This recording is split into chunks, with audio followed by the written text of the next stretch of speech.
মা কানা লা ইলাহা আলফা আলফা মারতুন বেলা তাহকিক ফাহুয়া কাফিরুন।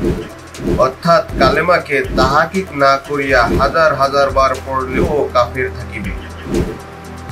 আবার কালেমাকে তাহকিক করে একবার পড়লে সে বেহেশতি।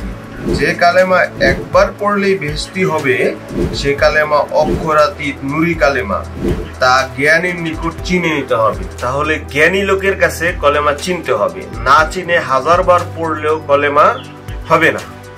এখন আপনি অনেকে বলতে পারেন কিভাবে এটা কিভাবে সম্ভব, মাথার উপর দিয়ে যাচ্ছে। আমি একটু ছোট্ট করে বুঝিয়ে বলছি, আশা করি বুঝতে পারবেন এই বিষয়টা। যেমন ধরুন একজন বিয়ে করবে, একটা কাবিন হচ্ছে, সেখানে কি লাগবে? বিয়ে করার জন্য একজন কাজী লাগবে, বিয়ে পড়ানোর জন্য বর কনে লাগবে, দুইজন সাক্ষী লাগবে। এখন দুইজন সাক্ষী আছে, কাজী আছে, বর কনে আছে। তারপরে বরের সামনে কাজী সাহেব বলল কনের নামে এটা, কনের বাপের নামে এটা, মার নামে এটা, বাড়ি এই জায়গায়, ঠিক আছে, এই দুইজন সাক্ষী রাখিয়া বিয়া সম্পূর্ণ হলো। আপনি যদি রাজি থাকেন তাহলে কবুল বলুন।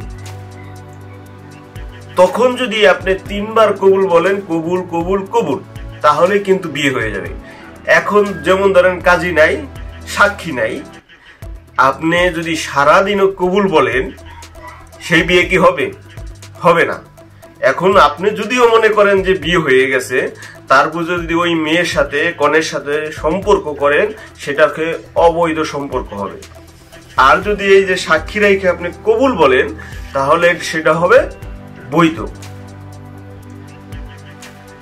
তাহলে আপনি 3 বার সাক্ষী এবং কাজী থাকা অবস্থায় 3 বার বললেই হচ্ছে। আর এরা যদি না থাকে তাহলে আপনি 1000 বার কবুল বললে হচ্ছে না। তাহলে কলেমাটাও এইরকম, ঠিক আছে, চিনে যা জেনে দেখে তারপর কলেমা পড়তে হবে। আল্লাহর জ্ঞানের রাজ্যে ঢুকে আল্লাহ রাসূলকে দেখে কলেমা পড়তে হবে। কলেমায় শাহাদাত অর্থ সাক্ষ্য দেওয়া।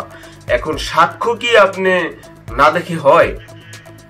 সাক্ষ্য অবশ্যই দেখতে হবে, দেখেই সাক্ষ্য দিতে হবে।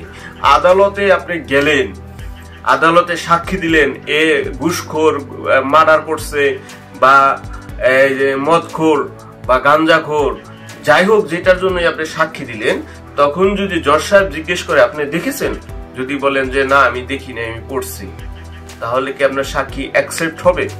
হবে না। তাহলে দেখতে হবে। কালেমা দেখার বিষয়, কালেমা ধারণ করার বিষয়, ঠিক আছে, কালেমা মুখে বারবার বলার বিষয় নয়। তো এই বিষয়টাই আরো যদি বিস্তারিত জানতে চান, কলেমার ভেদ রহস্য যদি আরো আপনি এটার গভীরে প্রবেশ করতে চান, তাহলে এই যে আমাদের কাছে আছে বেহুশের চৈতন্যদান, এই বইটি আপনি নিতে পারেন।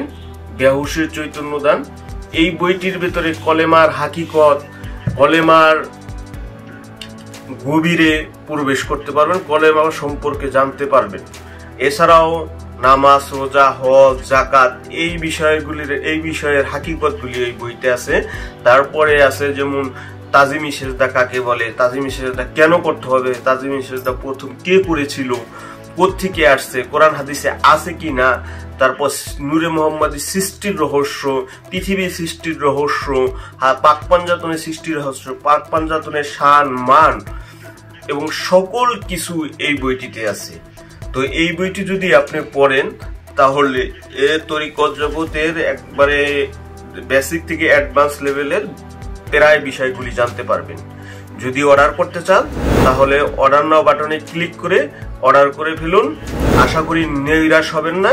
তারপরে যদি অর্ডার করার পর আপনি বইটা হাতে পাওয়ার পর যদি মনে হয় যে না, বইটা আমি যে জন্য নিয়েছিলাম সেই ইনফরমেশন নাই, তাহলে 7 দিনের ভেতরে রিটার্ন করতে পারবেন। কুরিয়ার চার্জ সহ ফেরত দেব আমরা। তো সবাই ভালো থাকবেন, সুস্থ থাকবেন, আশা করি বইটি অর্ডার করবেন। এই বলে ভিডিওটি শেষ করছি। জয় গুরু, সকল সাধুগুরুর জয় হোক।